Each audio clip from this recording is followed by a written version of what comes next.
Hello friends, welcome to our channel current affair updated. This is Devashish Awasthi. देखिए, मैं आज बता दूं एनसीईआरटी की हम क्लास 10th एनसीईआरटी स्टार्ट कर रहे हैं। उस पर मैं स्टार्ट करने वाला हूं सिविक्स। ओके, तो बड़ा ही इंपॉर्टेंट टॉपिक है पॉलिटी, जिसको आप अपने एग्जाम पर्सपेक्टिव से पॉलिटी सब्जेक्ट भी कहते हैं, बट यहाँ पर सिविक्स बुक है एनसीईआरटी की, बहुत इंपॉर्टेंट बुक है, बहुत कुछ सीखने को आपको मिलेगा।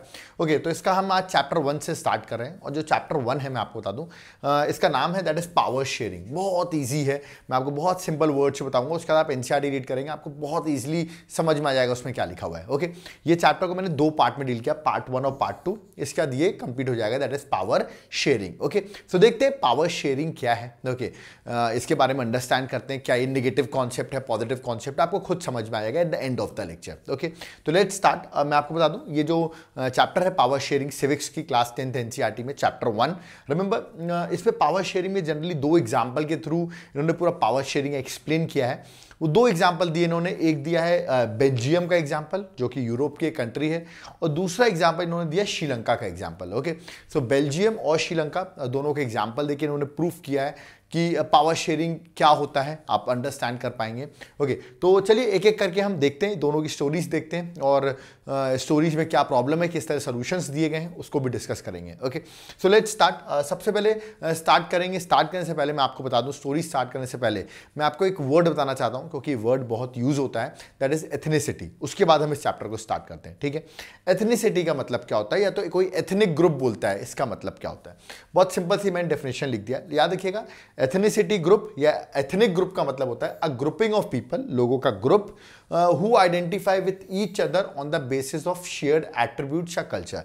मतलब याद रखिएगा, लोगों का ग्रुप होगा, रिमेंबर, ठीक है, जो आपस में, याद रखिए किस वजह से उनका ग्रुप बना होगा, बिकॉज ऑफ शेयर्ड कल्चर या एट्रीब्यूट। आप कहेंगे इसका मतलब क्या, शेयर्ड कल्चर एट्रीब्यूट मतलब हो सकता है उन लोगों का कॉमन ट्रेडिशन हो, याद रखिए एंसेस्ट्री कॉमन हो, या लैंग्वेज एक ही लैंग्वेज बोलते हो, हिस्ट्री सेम हो, या उनकी सोसाइटी एक जैसी हो, कल्चर एक जैसा हो, रिलीजन एक जैसा हो, रिमेंबर, सोशल ट्रीटमेंट उनका सोसाइटी में एक जैसा हो रहा हो। तो किसी भी शेयर मतलब कोई भी एट्रीब्यूट उनका सिमिलर हो सकता है। तो अगर उनको लगेगा अरे मैं हिंदी बोल रहा हूं, सामने वाला भी हिंदी बोल रहा है, तो आपस में एक आपका ग्रुप बन जाएगा। ठीक है, तो वो एक एथनिक ग्रुप कहलाएगा, याद रखिएगा, और वो एक तरीके से distinguish them from other group, तो अदर ग्रुप से एक तरीके से डिस्टिंग्विश करेगा। रिमेंबर, तो एथनिसिटी मतलब समझे, याद रखिएगा, एक ग्रुपिंग होती है लोगों की, और जनरली वो एक ऑन द बेसिस ऑफ कोई शेयर्ड एट्रीब्यूट्स पर वो ग्रुपिंग होती है, और वो एट्रीब्यूट का मतलब लैंग्वेज हो सकता है, रिलीजन हो सकता है, हिस्ट्री हो सकती है, ट्रेडिशन हो सकता है, कुछ भी सिमिलर हो सकता है, उसकी वजह से उन्होंने वो एथनिक ग्रुप बना लिया है। रिमेंबर, ठीक है, मैंने लिखा ना एथनिसिटी लैंग्वेज के बेस में भी हो सकती है। आप हिंदी बोल रहे हैं तो हिंदी, जैसे आप लेटर सपोज दिल्ली में गए हैं, दिल्ली में आपने ओल्ड राजेंद्रनगर रह रहे हैं, आपको जो हिंदी स्पीकिंग वाले मिले, आपकी एक अलग सी एक ग्रुप बन गया, तो याद रखिए वो एथनिसिटी, एक पर्टिकुलर ग्रुप आइडेंटिटी बना लिया आप लोगों ने। ठीक है, रिलीजन के नाम पर भी हो सकती है एथनिसिटी, मैंने बताया ना, किसी भी नाम से मैंने बताया कॉमन एट्रीब्यूट्स पे एथनिसिटी हो सकती है। ठीक है, तो अगर मैं इसको वाइड पर्सपेक्टिव में देखूं, सो एथनिसिटी याद रखिएगा, कंट्री या किसी कंट्री की बात करूं तो compose of different ethnic group. हम कह सकते हैं ना, हमारी कंट्री में बहुत सारे एथनिक ग्रुप में होगा, रिमेंबर, कोई रिलीजन के बेस में होगा, लैंग्वेज के बेस में होगा, तो बहुत सारे एथनिक ग्रुप एक पर्टिकुलर कंट्री में हो सकते हैं। ओके, तो आई थिंक एथनिक ग्रुप, आपको एथनिसिटी या एथनिक ग्रुप का मतलब समझ में आ गया होगा। अब हम स्टार्ट करते हैं, याद रखिएगा, that is the chapter. Okay, और सबसे पहले जो चैप्टर स्टार्ट किया गया है, इस चैप्टर को स्टार्ट किया स्टोरी ऑफ बेल्जियम से, याद रखिएगा। तो मतलब यूरोप की कंट्री है बेल्जियम। ओके, इसकी कैपिटल है ब्रुसेल्स, मैं आपको बता देता हूं, इसके एग्जांपल से इसने स्टार्ट किया है। तो सबसे पहले ये डायग्राम बना हुआ है, फिर मैं एक एक करके एक्सप्लेन करूंगा। देखिए, ये है आपका बेल्जियम। ओके, और बेल्जियम में ये जो येलो वाला पार्ट है, याद रखिएगा, ठीक है, इसको हम कहते हैं फ्लेमिश कम्युनिटी, मतलब यहाँ फ्लेमिश कम्युनिटी है। रीजन आप फ्लेंडर रीजन कह सकते हैं, फ्लेमिश रीजन भी कह सकते हैं इसको। ओके, मतलब येलो वाला जो पार्ट है, जो रेड वाला आपको पार्ट दिख रहा है, रिमेंबर, इसको कहते हैं हम फ्रेंच। यहाँ देखिए फ्रेंच, मेजॉरिटी में फ्रेंच लोग हैं, रिमेंबर, इसको वेलोनिया, रिमेंबर, वेलोनिया रीजन भी कहते हैं। ओके, अब इधर साइड आप देख रहे होंगे, ब्लू दिख रहा होगा आपको, दैट इज जर्मन, रिमेंबर, तो इसको भी वेलोनिया कहते हैं, जर्मन स्पीकिंग है। मतलब यहाँ पर फ्लेमिश कम्युनिटी है, रिमेंबर, दैट इज येलो वाले पार्ट में, फ्रेंच कम्युनिटी है, दैट इज वेलोनिया में, और ये जो ब्लू में मैंने बना रखा है वो है जर्मन स्पीकिंग। और अगर आप यहाँ पे इसकी कैपिटल देख रहे होंगे, ये है आपकी capital, that is Brussels, remember, और यहाँ पर आप देखेंगे फ्लेमिश भी है और फ्रेंच भी है, दोनों का ही मिक्सअप है। ओके, अब ये सबसे पहले एक डायग्राम बना हुआ वो मैंने आपको बताया। अब चलिए डिस्कस करते हैं इसमें है क्या, ये एक्चुअली बोलना क्या चाह रहा है। तो देखिए, स्टोरी ऑफ बेल्जियम, सबसे पहला टॉपिक यहाँ पर है, that is ethnic composition of Belgium. चलिए इसको अंडरस्टैंड करते हैं, जो मैंने अभी आपको एक्सप्लेन किया वापस को रिपीट करता हूं। देखिए जो येलो वाला ग्रुप है, अभी मैंने बताया फ्लेमिश रीजन है, ठीक है। याद रखिए ओवरऑल अगर मैं बेल्जियम की बात करूं तो यहां पर जो मेजॉरिटी लोग हैं वो हैं डच स्पीकिंग पीपल। कौन से? डच स्पीकिंग पीपल मेजॉरिटी है। रिमेंबर आपको, मतलब ओवरऑल अगर मैं बात करूं तो 59% जो है, याद रखिएगा, वो डच बोलते हैं। तो मतलब मेजॉरिटी किसकी हुई बेल्जियम में? डच की। रिमेंबर, तो यहां पर लिखा हुआ है Belgium was a European country of course, और 59% यहां पर डच स्पीकिंग है। रिमेंबर, है ना। और ये कहां रहते हैं डच स्पीकिंग? ये जो येलो वाला रीजन है ना, यहां पर रहते हैं डच स्पीकिंग पीपल 59%, ओके। और 40% आर फ्रेंच स्पीकिंग पीपल, ठीक है। जो ये रेड वाले हैं, याद रखिएगा, वो हैं 40% जो है वो कौन है? दैट इज रेड वाले पीपल। रिमेंबर, मतलब ये वाले इस वाले पार्ट में रहते हैं, वेलोनिया में, मैंने अभी आपको बताया। और 1% जो रिमेनिंग है वो है आपके जर्मन। रिमेंबर, ठीक है। अब आप कह रहे होंगे सर यहां पर कौन है? यहां पर दोनों है ना, ये येलो वाले भी है, रेड वाले मिक्सअप है यहां पर। रिमेंबर, सो देखा जाए ओवरऑल अगर बात की जाए तो ये जो डच स्पीकिंग पीपल है वो बेल्जियम में मेजॉरिटी में है। रिमेंबर, ओके, यहां तक क्लियर हो गया। अब मैं बात करता हूं इसकी कैपिटल की, ओके। तो ओवरऑल अगर देखा डच स्पीकिंग मेजॉरिटी में है, बट इसकी जो कैपिटल है दैट इज ब्रुसेल्स, यहां पर जस्ट अपोजिट है। ओवरऑल कंट्री में डच स्पीकिंग मेजॉरिटी है, बट इस ब्रुसेल्स की जो कैपिटल है, रिमेंबर बेल्जियम की जो कैपिटल है, यहां पर जो 80% है वो है फ्रेंच स्पीकिंग पीपल। रिमेंबर, और 20% है वो है डच स्पीकिंग। मतलब अगर देखा है तो ब्रुसेल्स में 80% फ्रेंच है और 20% डच स्पीकिंग है। मतलब ओवरऑल मेजॉरिटी कुछ और है, बट देखा जाए तो उनकी कैपिटल में मेजॉरिटी किसी और की, किसकी मेजॉरिटी है यहां पर? That is French speaking people की, ठीक है। तो आपको आई होप एथनिक कंपोजिशन समझ में आ रहा होगा। यहां पर आप लैंग्वेज के अकॉर्डिंग देख रहे हैं किस तरह यहां पर अलग अलग ग्रुप डिवाइडेड है, ओके। आगे बढ़ते हैं, ठीक है। अब आगे बढ़ें तो यहां पर देखा जाए तो ओवरऑल में आपको बताऊं माइनॉरिटी में कौन है? फ्रेंच है ओवरऑल, तो माइनॉरिटी में फ्रेंच ही है, क्योंकि डच 59% थे। तो माइनॉरिटी जो फ्रेंच स्पीकिंग कम्युनिटी है वो माइनॉरिटी, याद रखिएगा, the minority French speaking community was relatively rich and powerful. मतलब देखा जाए जो फ्रेंच स्पीकिंग है जो कम है वो रिच और पावरफुल है। रिमेंबर, और जो पॉलिटिकली ज्यादा लोग हैं वो बेचारे इतने रिच और पावरफुल नहीं है। रिमेंबर, तो इनको बड़ा प्रॉब्लम होगी डच स्पीकिंग को कि यार फ्रेंच वाले जो स्पीकिंग वाले हैं उनकी वो ज्यादा रिच और पावरफुल है जबकि माइनॉरिटी में है।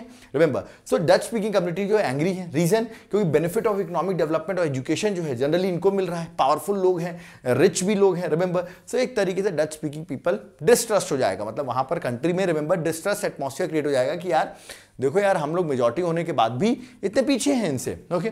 और 1950s और 1960s की बात करूं, during 1950-1960 tension between the Dutch speaking और French speaking communities created. Of course इनका डिफरेंसेस हैं, आपने देखा मेजॉरिटी में वो है स्टिल ज्यादा बेटर माइनॉरिटी वाले हैं। रिमेंबर, सो एक तरीके से डिफरेंसेस इनके बीच में आ गए, ओके। अब ये जो डिफरेंसेस हैं, ठीक है, आगे देखा tension between the two communities अगर आप देखेंगे ब्रुसेल्स में स्पेशली दिखाई देती है। ब्रुसेल्स में क्यों दिखाई देती है, टेंशन क्यों दिखेगी? रीजन, ब्रुसेल्स का एक अलग ही प्रॉब्लम है, प्रेजेंट सोशल प्रॉब्लम। क्यों?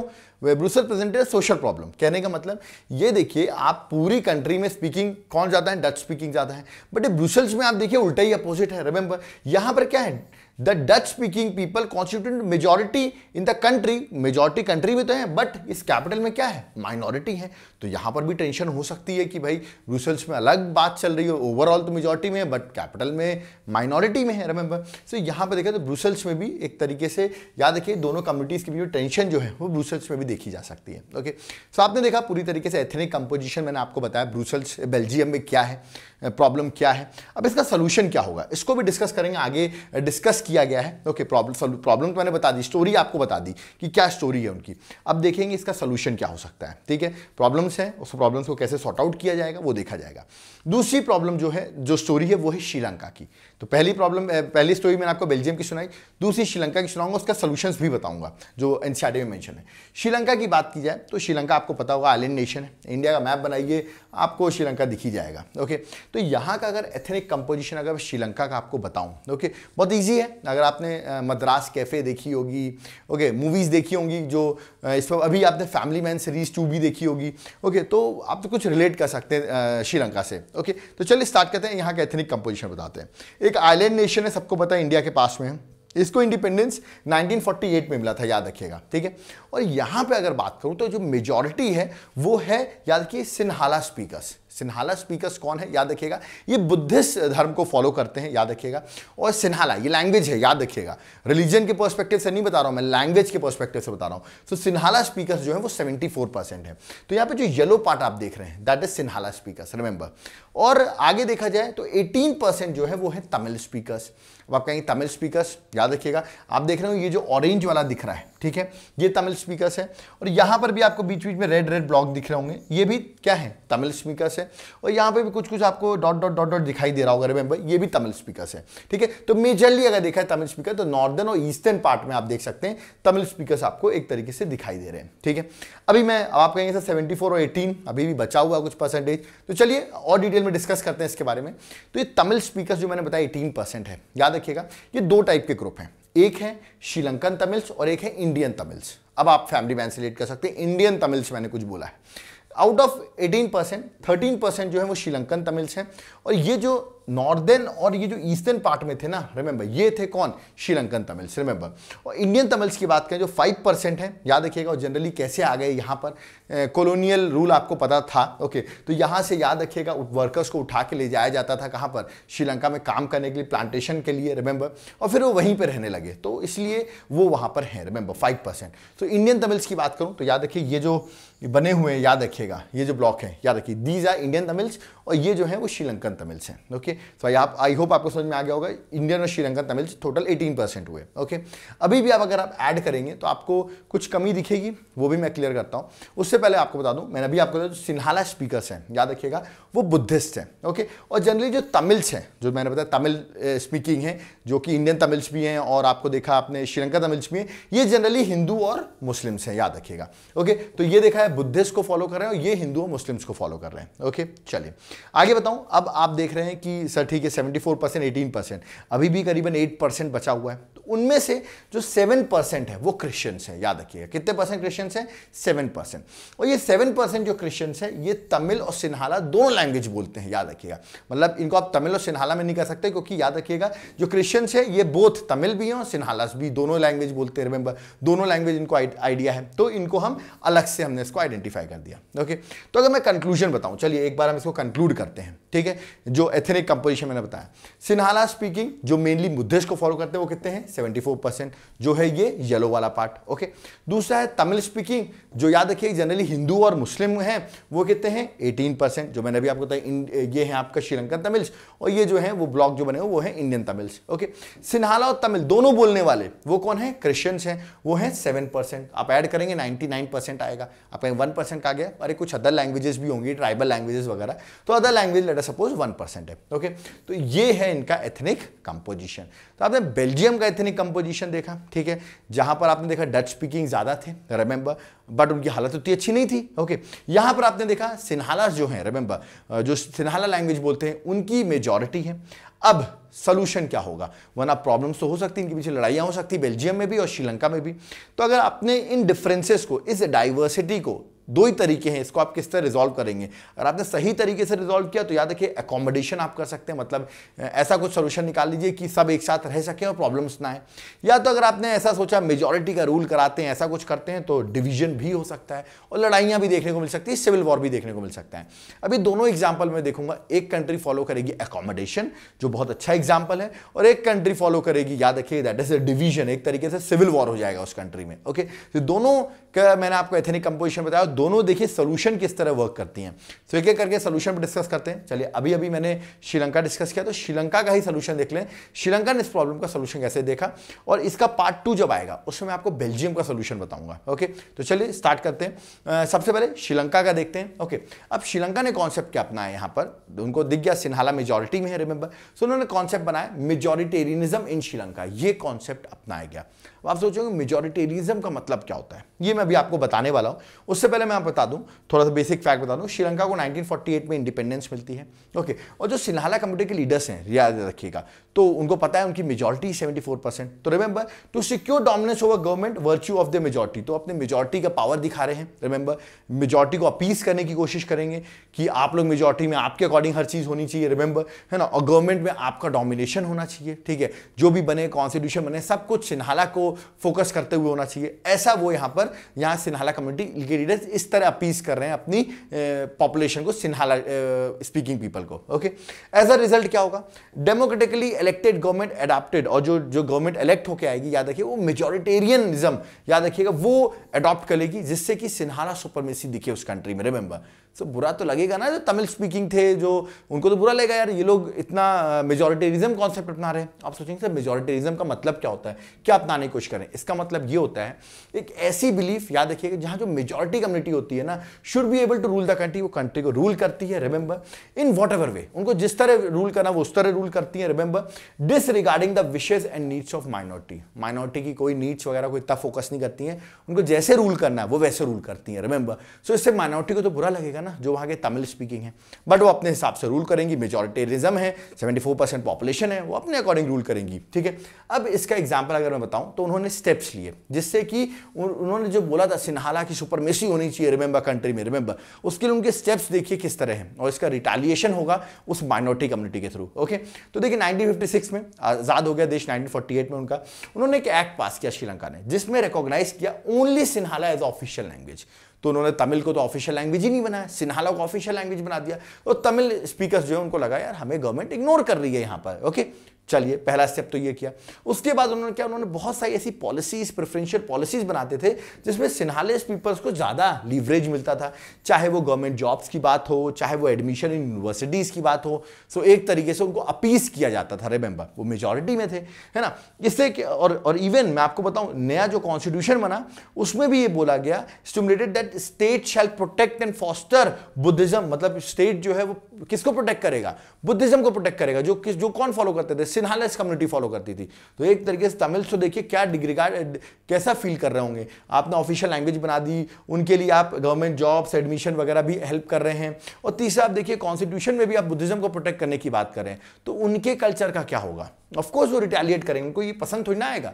तो इंपैक्ट क्या होगा इन स्टेप्स का? अगर मैं देखूं कि उन्होंने जो सिन्हाला सुपरमेसी बनाने की कोशिश की है, इसका इंपैक्ट क्या होगा? इनका इंपैक्ट ये होगा कि जो श्रीलंकन तमिल्स हैं, मतलब तमिल्स की मैं बात करूं, चाहे वो इंडियन तमिल्स हो, श्रीलंकन तमिल्स हो, रिमेंबर वो क्या करेंगे, एलिनेशन फील होगा उनको यार, उनको लगेगा कि क्या कहते हैं हमारी कंट्री में हमको हटाया जा रहा है। Remember, okay, they felt that none of the, उनको ऐसा लगेगा जितनी भी मेजर पॉलिटिकल पार्टी है, ठीक है, जो बुद्धिस्ट सिन्हाला लीडर्स हैं, रिमेंबर वो सेंसिटिव नहीं है उनकी लैंग्वेज और उनके कल्चर के लिए, अपनी लैंग्वेज अपने कल्चर को प्रमोट कर रहे हैं, but what about the Tamil culture, उसको प्रमोट नहीं किया जा रहा है। Okay, they felt that the constitution and government policies denied them equal political rights, उनको इक्वल पॉलिटिकल राइट्स ही मिल रहे हैं, आप उनके राइट्स छीनने की कोशिश कर रहे हो, हर जगह सिन्हालास को सुपरमेसी करने की कोशिश कर रहे हो, रिमेंबर, है ना। डिस्क्रिमिनेट किया जा रहा है against them in getting jobs हो, चाहे अपॉर्चुनिटीज हो, उसमें उनको डिस्क्रिमिनेट किया जा रहा है, इग्नोर किया जा रहा है उनके इंटरेस्ट को। रिमेंबर, इससे होगा क्या?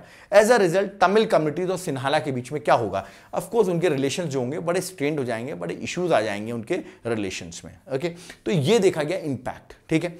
अब वो करेंगे क्या, उनका रिएक्शन क्या होगा? ऑफकोर्स अगर रिएक्शन देखें हम श्रीलंका तमिल्स का, ओके, इसमें मेनली श्रीलंका तमिल्स हम बोल रहे हैं, remember, but sympathiser Indian Tamils भी इनको सिंपैथाइज करते हैं, सपोर्ट करते हैं, रिमेंबर, क्योंकि इनके साथ भी तो वही हो रहा है, सिन्हाला सुपरमेसी हो रही है।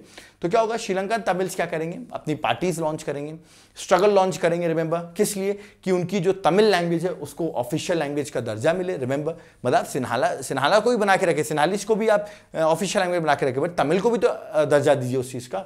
ओके, रीजनल ऑटोनॉमी हो, कुछ पावर्स इनको ज्यादा मिले, क्योंकि माइनॉरिटी में है तो इनको बचाने के लिए इनको ऑटोनॉमी चाहिए। रिमेंबर, अपॉर्चुनिटी इनको होनी चाहिए, कहाँ, एजुकेशन और जॉब में इक्वल अपॉर्चुनिटी मिलना चाहिए। आप तो हेल्प करो सिन्हालिस कम्युनिटी की, सिन्हाला कम्युनिटी की हेल्प कर रहे हो, इनकी तो हेल्प ही नहीं हो रही है। ओके, तो ये उस तरह पहले कोशिश करेंगे। रिमेंबर, LTTE आपने सुना होगा, अब तो टेररिस्ट ऑर्गेनाइजेशन है। रिमेंबर, जब से इन्होंने हमारे प्रधानमंत्री राजीव गांधी की डेथ में इनका रोल था। रिमेंबर, बट पहले ये पार्टी बनी थी, रिमेंबर, जो कि ये सब बातें करती थी। अब तो इन्होंने वेपन्स वगैरह उठा लिए, बहुत अलग इशू हो गया। रिमेंबर, बट 1980s में सेवरल पॉलिटिकल ऑर्गेनाइजेशंस फॉर्म होती हैं, रिमेंबर, जो कहती हैं हम एक इंडिपेंडेंट तमिल इलम बनाएंगे। इलम मतलब होता है स्टेट, याद रखिएगा, एक तमिल अलग स्टेट बनाएंगे, ठीक है, जो नॉर्दर्न और ईस्टर्न पार्ट्स ऑफ श्रीलंका होगा, ठीक है। तो एक अलग स्टेट बनाने की बात कर रहे हैं, अलग कंट्री बनाने की बात कर रहे हैं ये लोग, रिमेंबर, ठीक है। इससे होगा क्या? ऑफकोर्स इसमें प्रॉब्लम्स छिड़ेंगी कंट्री के बीच में, और इसको देखा गया सिविल वॉर हो गया। क्या हो गया? It soon turn into a civil war, और सिविल वॉर होगा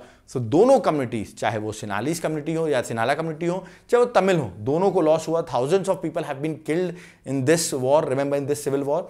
और फाइनली ठीक है, अब तो इस वॉर को दबा दिया गया है, मतलब एक तरीके से जो मेजॉरिटेरियनिज्म है वही रूल कर रहा है श्रीलंका को, और माइनॉरिटी के इंटरेस्ट को बहुत ज्यादा दबा चुके हैं वहां पर। याद देखिए सिविल वॉर में ऑफकोर्स जो आर्मी होगी उसी की जीत होगी, बट लॉसेस दोनों को देखने पड़े। ओके, और हो सकता है आगे भी कभी फ्यूचर में आप इनकी प्रॉब्लम्स देख सकते हैं। ओके, तो आपने देखा होगा यहां पर किस तरह प्रॉब्लम क्या थी। ओके, और किस तरह इन्होंने मेजॉरिटेरिज्म को फॉलो किया और जिससे माइनॉरिटी के इंटरेस्ट दबे, और फाइनली आपने इसको प्रॉब्लम्स में देखा और फ्यूचर में और प्रॉब्लम्स देखी जा सकती हैं। ओके, तो इन्होंने एक तरीके से डिवीजन की पॉलिसी फॉलो कर ली थ्रू मेजॉरिटेरिज्म कॉन्सेप्ट। ओके, इन्होंने अकोमोडेशन नहीं किया। ओके, बट जब मैं बेल्जियम की आपको पार्ट 2 में स्टोरी बताऊंगा, रिमेंबर, ठीक है, तो जो पार्ट 2 की स्टोरी आएगी, जो इसका एक सेकंड पार्ट होगा, वहां बेल्जियम की स्टोरी देखेंगे और आप देखिए बेल्जियम ने ऐसा क्या किया जिससे कि रिमेंबर हम कह सकते हैं उन्होंने अकोमोडेट किया, और एक लॉन्ग टर्म में आप कह सकते हैं वहां पर कभी भी वॉर जैसी सिचुएशंस नहीं डेवलप हुई। ओके, सो वो हम अपने नेक्स्ट पार्ट में देखेंगे। आई होप आपको बेल्जियम और स्टोरी समझ में आई होगी और श्रीलंका ने जो सोल्यूशन अपनाया